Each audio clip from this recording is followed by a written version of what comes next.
Sir बताइएगा क्या मामलात हैं अब कुर्रम में? जी, तफसील तो आपने बता ही दी हरफा।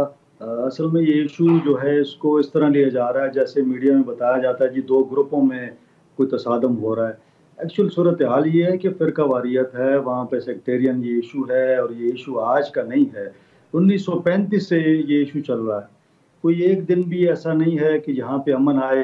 अब हमने देखा कि जब 1987 में यहाँ पे फिर लड़ाई झगड़ा हुआ, 2013 में अमन माहिदा भी हुआ, मरी अमन माहिदे के नाम से एक माहिदा भी हुआ, लेकिन वो भी नहीं चला।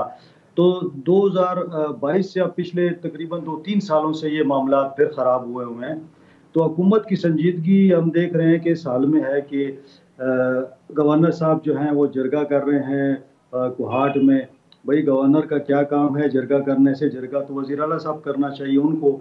इनके आपस के क्लैशेस ख़त्म नहीं होते। वहाँ पे ऐसे ऐसे वाक़यात हम सुन रहे हैं जो मैं मीडिया पे बता भी नहीं सकता कि ऐसे ऐसे वाक़यात हुए हैं बच्चों ख़वातीन के हवाले से।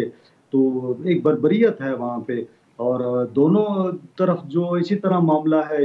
यानी वो इलाका जो है एक्चुअली तो वो सिक्योरिटी फोर्सेस यानी फ़ौज के अमलदारी में था।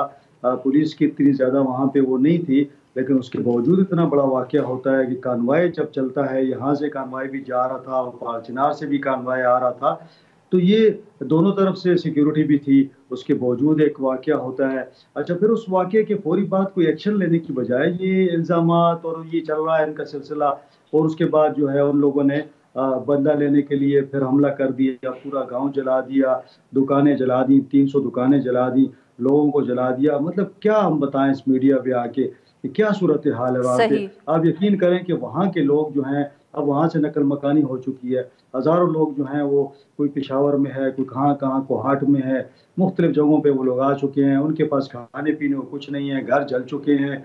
इवन उसमें जर्नलिस्ट भी शामिल हैं। वह खुद हम परेशान है कि उन जर्नलिस्टों को हम कहाँ पे बिल्कुल अकोमोडेट ठीक। करें। उनकी फैमिलीज आ गई हैं पेशावर, हमने उनको यहाँ पे घर लेके दिए हैं कि भाई आप लोग रहे। अब खाना पीना उन्होंने करना, मतलब सब कुछ उनका ख़त्म हो चुका है। तो हुकूमत की संजीदगियाँ नज़र नहीं आ बिल्कुल रही सही। मुझे। मुसलसल आप देखें वफाकी हुकूमत और बिल्कुल सूबाई सर, विल हुकूमत लड़ जस्ट रही कम हैं। Back to the government. अगर आप मुझे यहाँ मौका दें कि मैं जी। एहसानुल्लाह टीपू साहब को भी गुफ्तगू में शामिल करूँ। एहसानुल्लाह साहब, आपने सुनी जो गुफ्तगू की अरशद साहब ने। सर, एक तरफ तो ये मामला है कि ये पहली मर्तबा इस तरह हुआ नहीं, मगर इस दफ़े जो जिक्र अरशद साहब भी कर रहे थे बर्बरियत का, तो आपके ख्याल में क्या इस दफ़े कुछ वाक़यात जो हैं वो ज़्यादा संगीन रहे हैं माजी से? हाँ, और एग्जैक्टली अरशद साहब ने जो बात की मैं टोटली उसको एंडोर्स करता हूँ कि अक्सर हम यहाँ पे जो पाकिस्तानी मेन स्ट्रीम मीडिया है उसमें भी एक गलत रंग देने की कोशिश करते हैं और इसको हम लिंक करते हैं कि ये कोई लैंड डिस्प्यूट है। ये कोई लैंड डिस्प्यूट नहीं। अब मेरे ख्याल में जो इस हवाले से जो बात हो मीडिया पे वो ओपन करनी चाहिए। ये प्योरली सेक्टेरियन इशू है।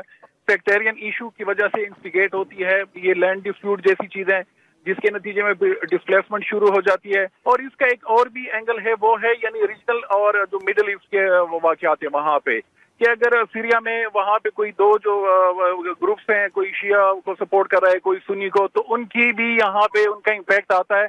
और यहाँ पे बाकायदा भर्तियाँ हुई है, ये पाकिस्तान ही नहीं की बल्कि जो रीजन के ममालिक है उन्होंने यहाँ पे भर्तियां की दोनों ग्रुप से और उनको भेजा वहाँ पे जो सीरिया इराक के मामलात हैं। और इस पूरे अरसे में जो हमारी हुकूमत है, खासकर जो सिक्योरिटी एस्टेब्लिशमेंट है, वो सो रही थी। अब ये वाले जो हालात हैं ये आज के नहीं बने हुए, ये नवंबर के, बल्कि ये तकरीबन 1.5 साल से वहाँ पे ये एक दूसरे को मार रहे हैं। तो हुकूमत उस वक्त तो कोई यानी उनकी अटेंशन थी नहीं। और जब इस हद तक वाकयात बढ़े कि जिसमें 40 के करीब लोगों को मारा जाने लगा और फिर लोगों को जिंदा जलाने जाने लगा, तो तब अब हुकूमत उसमें इंटरेस्ट ले रही है।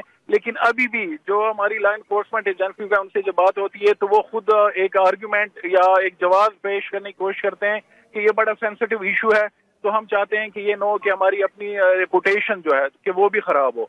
तो ये एक यानी इस्लामाबाद में जो इस हवाले से एक सेंस है वो भी ऐसा है। तो मेरे ख्याल में कि हुकूमत की आप नाअहली कह लें, गैर संजीदगी कह लें, कि वो एक बड़ा फैक्टर साबित हुआ है कि मामलात इस नहज तक पहुंचे हैं।